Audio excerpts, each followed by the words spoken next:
Hello, writers. Come write with me. My name is Michaela Greenwood. I create worlds for mind adventures. Welcome to my channel, Write with Michaela. I'm very excited to have you on my channel. I'm excited to have you writing with me. So don't forget to hit the like and subscribe and the bell so you can go on this journey with me. Today is story time, or the day of our chapter exchange. I give you a chapter, you give me a chapter. More healthier than a cookie exchange or a gift exchange.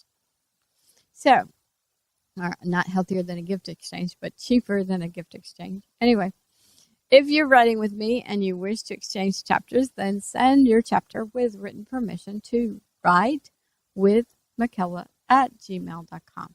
I will post the email address at the end of the video and in the description below.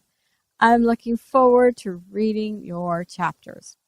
All chapters are writing prompts read on the channel, whether they are mine or another writer's work, are copyright protected material, and no one may use any part in writing their own stories. This story is PG-13, so if you are under 13 years of age, you need parental guidance. This story is in its rough draft stage, just as the last stories we've heard. The title of the story is Elloni's Pride. And today we are reading chapter 27 out of book 3. If you would like to read along, then send to the email I stated earlier and request a PDF of the chapter. Make sure you are specific. Now let's start. Elloni's Pride, book 3, Fighting for Freedom, chapter 27, epilogue. After the battle, they performed the needed ceremonies, and then they had decisions to make. Were they going back to their kingdom and rebuilding, or were they going somewhere new? King Fate-Right decided to go back to his kingdom. That way he could watch what was happening with the remaining soldiers. Cinder wanted to take his group back to Kalmesh Kingdom, and they would rebuild it and start a garden instead of living in the cave. Valsarath decided that Kingdom Trotsummer would be a good place for him and his people. For the villagers, they could choose to rebuild the village near Trotsummer Kingdom, Slava village, or they could fly them back to Hensi village, but they would not provide protection there. The villagers asked if they could stay in Trotsummer Kingdom, and Valsarath agreed. Valsarath became a king and thought one day his eldest son could take a group to Dropknot Kingdom. But that was a long way off yet. Cinder didn't want to become a king, but King Fate-Right told him that he had led his people, and he needed to acknowledge that he had the responsibility. The villagers from Underwood Village didn't want to go back there, so some stayed with King Fate-Right or went to his village, but Martin went with Cinder. They still didn't have the 90 dragons they thought they should have, plus the 20 from the southern lands. But Sir Bradley was welcome in all the kingdoms, and he could get the newest linkers and bring them to their dragons. Kelgor's pride split up between the 3 kingdoms, but Kelgor stayed and became the dragon for King Kupcha's son. Kelgor's son and daughter stayed with him for now. After several days, Libya flew out with Elloni and found more dragons to join Elloni's Pride, which included the dragons in all 3 kingdoms. No one had heard of dragons that belonged to different kingdoms thinking together, but they were glad to keep the allies close in thought. King Fate-Right's villagers didn't want to go to the village to live until they learned what was happening in Dromston Kingdom. The tailors helped them learn charms so they could put things back together, and many tailors that had left before returned once again. After several weeks, Sir Bradley and Kala married, as did Javas and Helta. Kosher still was not looking for a wife yet, but he did become a teacher. He had learned from Servik, and now he would travel to the different kingdoms and teach or oversee the teaching. After about 6 months, they didn't gain any more dragons with black on their backs, And after a year, all the baby dragons that were supposed to hatch had hatched. It took over 3 years to build the kingdoms back, but they all got together every year, and they celebrated their victory and their freedom. Several of King Damontade's men in the north slipped in kingdoms to become part of the citizenry. When the kings learned about them, they questioned them to ascertain their allegiance, and those also told them that several others fled south to the other kingdom. The 3 kings knew that if those soldiers gained a leader, they may have to fight again, but they would deal with it when or if it came to pass. And they were thankful for all their dragons and the dragons they gained.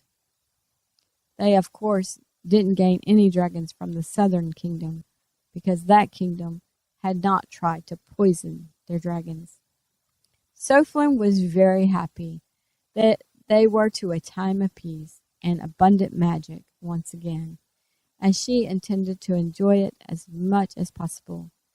She was sad that Lydia didn't get to experience it, and she was sad for all those who died, but she knew they all received the proper ceremonies, and there was nothing she could do to bring them back to life. Sophlin enjoyed having a son, too. That was something she never expected in her life, but she was grateful to the universe for him. On the son's 3rd birthday, it shocked her when Sir Bradley rustled her son's hair, and Sir Bradley said, "Oh, your vibrations are quite different. When do you think your dragon will hatch?" Sophlin said, "Hopefully not any time soon. I don't want him riding around like Nayli used to do." "Still does," stated Kala. "At least she's older now, but I do think she is still looking for her parents." They reflected on that, and then Sophlin scooped up her son, brought him to King Faterite to tell him the news that their son was a linker. King Faterite smiled, and he stroked his son's short, straw-like hair. "That is good. We need the linkers." Then he kissed Sophlin's cheek. They strolled through the rebuilt kingdom to see their people and look at their garden. Freedom was very serene. Okay, writers, that is the end of chapter 27. It was very short, but I think it was a nice end. You kind of got to see where everybody went and building up the kingdom. Leave a comment on if you would have let any of King Damontade's soldiers become a citizen or a soldier in your kingdom. Leave a comment on if you think Nayli is still looking for her parents. And we've kind of put in that, she doesn't learn the same rate as the other kids. She doesn't do things the same rate. So there's something a little off with her. We're not sure what, but she just doesn't understand that her parents are gone. And so leave a comment on if you think she is still looking for her parents. Leave a comment if you would go back to Underwood Village. I think if some people did, then Nayli would want to live there. Just in case, when mommy comes home, daddy comes home, if that's what she's doing. Leave a comment on any other part of the story that you want, including, but not limited to, whether you think the soldiers in the South anoint a new king and how that king will rule. Join me Tuesday for the start of Season 4 and a review of Season 3.3. Join me Friday for our new shared plot. So if you're new to the channel, you can go back and get any plot. I'm still accepting chapters from that. But the next Friday, we'll get a new plot so you can start the new one if that's what you want. And if you've already started a plot, then you might want to take my grandmother's advice and not start more than one project at a time. Unlike me. Visit my website, bymckella.com. Read some character bios. If you read some, then leave a comment on which ones you've read. All your comments will help us to start conversations and build our community. Keep all comments respectful. Because, of course, someone else's perspective can help you with your writing. Maybe you think you're the protagonist and you disagree with their perception, that's your antagonist right there. That's building your story. Or maybe you decide that you're the antagonist because you don't know how people can be so nice to just anyone because you get frustrated with people. Well, then that perspective is your protagonist. That's your hero. So keep your comments respectful. Take other people's perspective and weave them into your story. And keep it positive because we don't want to shut people down. We want all the comments. Don't forget to hit like and subscribe and the bell so we can continue to write together. And other people will have a higher chance of finding this video and this channel since your likes will push the video out to a greater audience. Thank you for joining me today. I really appreciate your participation.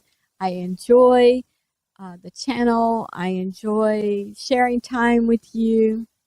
If you know someone who would like this video, then please share it with them. This is Michaela with Write with Michaela. Bye for now.